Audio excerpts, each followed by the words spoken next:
Bhuvanagiri Lok Sabha segment ఇప్పుడు రాష్ట్ర వ్యాప్తంగా ప్రతిష్టాత్మకంగా ఉన్నటువంటి పోరు.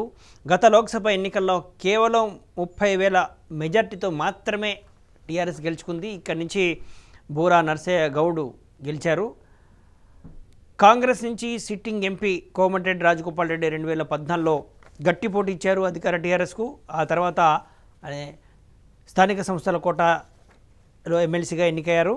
ఈ దఫా ఎన్నికల్లో 2018 అసెంబ్లీ ఎన్నికల్లో కోమటిరెడ్డి రాజగోపాల్ రెడ్డి మునుగోడు అసెంబ్లీ సెగ్మెంట్ నుంచి భారీ మెజారిటీతోటి గెలవడంతో ఇక్కడ ఎంపీగా ఆయన సోదరుడు నల్గొండ నుంచి 4 సార్లు ఎమ్మెల్యేగా గెలిచినటువంటి మాజీ మంత్రి తెలంగాణ రాష్ట్ర సాధన కోసం తన మంత్రి పదవిని త్యాగం చేసి మరి ఆమె నిరాహార దీక్ష చేపట్టినటువంటి తెలంగాణ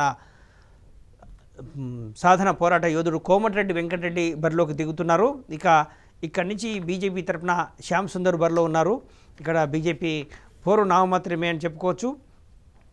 మరి మొన్న జరిగినటువంటి అసెంబ్లీ ఎన్నికల్లో కూడా ఈ లోక్సభ పరిధిలో చూసినట్టయితే కేవలం తేడా 32,000 మాత్రమే ఉన్నట్టుగా తెలుస్తోంది. ఎందుకంటే టీడీపీ కూడా కొన్ని చోట్ల ఇబ్రహీంపట్నంలో టీడీపీ కూడా పోటీ చేసింది. ఆ టీడీపీ ఓట్లను కూడా కాంగ్రెస్లో కలుపుకున్నట్టయితే గతంలో ఉన్నట్టు మెజారిటీనే ఈ దఫా కూడా టీఆర్ఎస్ సాధించింది, 30,000 మెజారిటీ.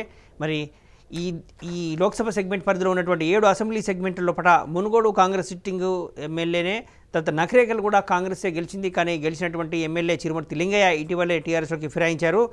ఇక మరొక సెగ్మెంటు తుంగతుర్తిలో కాంగ్రెస్ కేవలం 1847 ఓట్ల తేడా ఓడిపోయింది.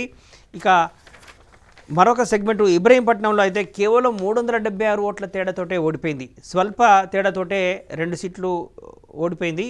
ఇక మిగిలిన సెగ్మెంట్ లోపల ఆలేరు, జన్గాం, భువనగిరి వీటిలలో కూడా కేవలం 23 నుంచి 29,000 మెజార్టీ మాత్రమే టీఆర్ఎస్కి వచ్చింది. ఈ దఫా ఇమేజ్ కాంగ్రెస్ అభ్యర్థిగా ఉన్నటువంటి మాజీ మంత్రి కోమటిరెడ్డి వెంకటరెడ్డి ఇమేజ్ కొంతమేరకు పనికొస్తుందని చెప్పేసి ఆ పార్టీ భావిస్తోంది. సర్వశక్తులు ఒడ్డుతోంది. భువనగిరి లోక్సభ సెగ్మెంట్ విషయం లోపల పోటీ నువ్వా నేనా అన్నట్టుగా ఉంది అధికార టీఆర్ఎస్ ప్రతిపక్ష కాంగ్రెస్ మధ్య. ఇప్పుడు క్షేత్రస్థాయిలో ఎలాంటి అంశాలు ఈ లోక్సభ ఎన్నికలను ప్రభావితం చేస్తున్నాయి, గెలుపోవటములు ఎవరికి అనుకూలంగా ఉన్నాయి అనేటువంటి అంశాలను వివరించేందుకు మా రిపోర్టర్ వేణుగోపాల్ లైవ్లో అందుబాటులో ఉన్నారు. వేణుగోపాల్, ఏ విధంగా ఉంది భువనగిరి లోక్సభ సెగ్మెంటు పరిస్థితి? ఈసారి కూడా పోటాపోటీ పోరు అనివార్యం అనిపిస్తోంది కదా. మొత్తం 7 అసెంబ్లీ సెగ్మెంట్లో పరిధిలో తీసుకున్నట్టయితే 4 కాంగ్రెస్కు కొంత ఎడ్జ్ కనపడుతోంది, మిగతా 3 మాత్రమే టీఆర్ఎస్ కొంత బలంగా ఉన్నట్టు కనపడుతోంది. మరి ఈసారి కాంగ్రెస్ గెలుపుకు అవకాశాలు ఉన్నాయంటున్నారు. మరి క్షేత్రస్థాయిలో పరిస్థితి ఏ విధంగా ఉంది వేణుగోపాల్? అసెంబ్లీ ఎన్నికల్లో టీఆర్ఎస్ పార్టీ విజయ దుందుబి మోగించిన ప్రస్తుతం పరిస్థితి మాత్రం అక్కడ ఢీలా పడ్డ పరిస్థితి టీఆర్ఎస్ది. ముఖ్యంగా ఎప్పుడైతే భువనగిరి నియోజకవర్గానికి సంబంధించి లోక్సభ నియోజకవర్గానికి కోమటిరెడ్డి వెంకటరెడ్డి పేరు కాంగ్రెస్ ప్రతిపాదించిందో వెంటనే టీఆర్ఎస్లో ఒక రకమైన ఆందోళన మొదలైంది.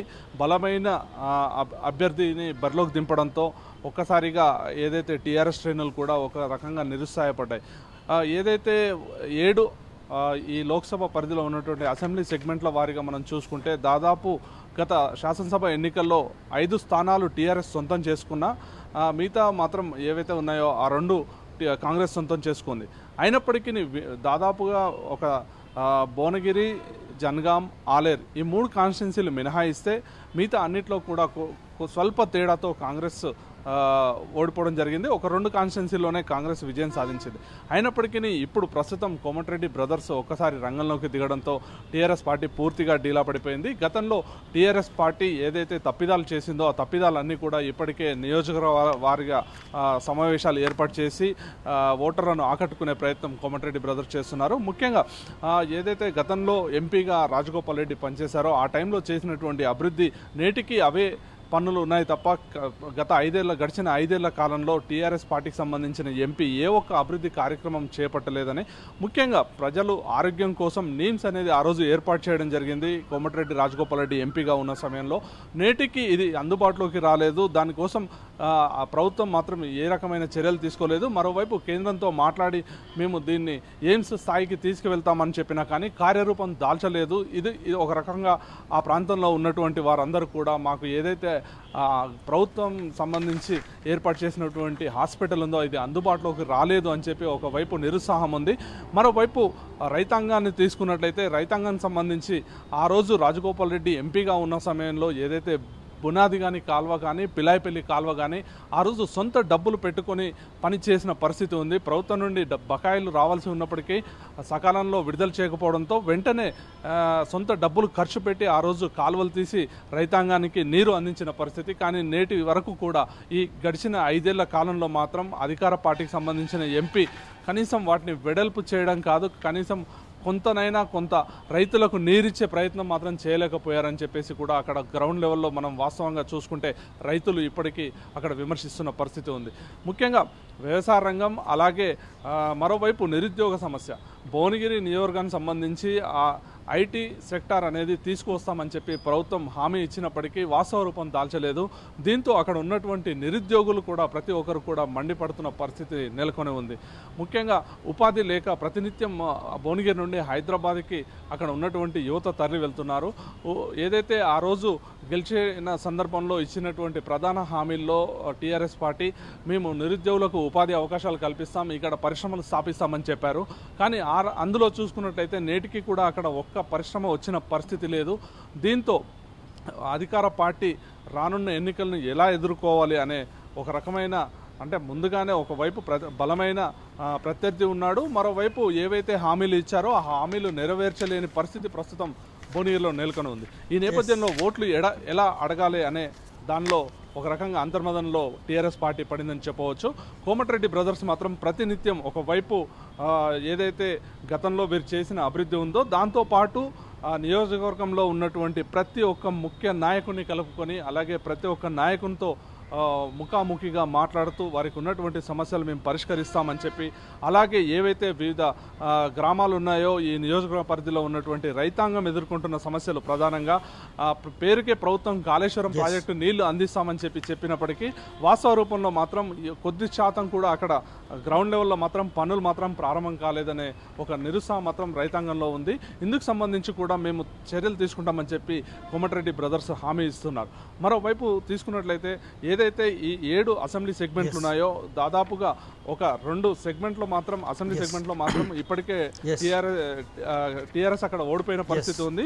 మిగతా 5 తీసుకున్నట్లయితే 5లో ముఖ్యంగా భువనగిరి, జనగాము, అలాగే ఆలేరు సంబంధించి చూసుకున్నట్లయితే అక్కడ కూడా అధికార పార్టీ గట్టెక్కింది. కానీ ఈ ఎన్నికల్లో మాత్రం బలమైన అభ్యర్థి ఉండడంతో ఏం చేయాలో పాల్పోని పరిస్థితి కనబడుతోంది. Thank you Venugopal. ఇది భువనగిరి లోక్సభ సెగ్మెంట్ పల్స్. రాష్ట్ర వ్యాప్తంగా 16 సీట్లు గెలుస్తామంటున్న అధికార టీఆర్ఎస్ బయటికి చెప్తున్నప్పటికీ కూడా కొన్ని సీట్లు 6-7 సీట్ల విషయంలో అధికార టీఆర్ఎస్కు కొంత ఆందోళన ఉంది. అందులో ప్రధానమైనటువంటి సీటు భువనగిరి సీటు. ఇక్కడ సిట్టింగ్ ఎంపీ బూర నర్సేగౌడ్పై ప్రజల్లో ఉన్నటువంటి వ్యతిరేకతతో పాటు ఇది కాంగ్రెస్ కంచుకోట, కోమటిరెడ్డి బ్రదర్స్ కంచుకోట. ఇక్కడి నుంచి మాజీ మంత్రి 4 సార్లు ఎమ్మెల్యేగా తెలంగాణ రాష్ట్ర సాధన కోసం మంత్రి పదవిని త్యాగం చేసిన, ఆమరణ నిరాహార దీక్ష చేసినటువంటి నాయకుడు కోమటిరెడ్డి వెంకటరెడ్డి బరిలోకి దిగడంతో ఆయన ఇమేజు పూర్తిగా కలిసి వస్తుంది. ఇది కాంగ్రెస్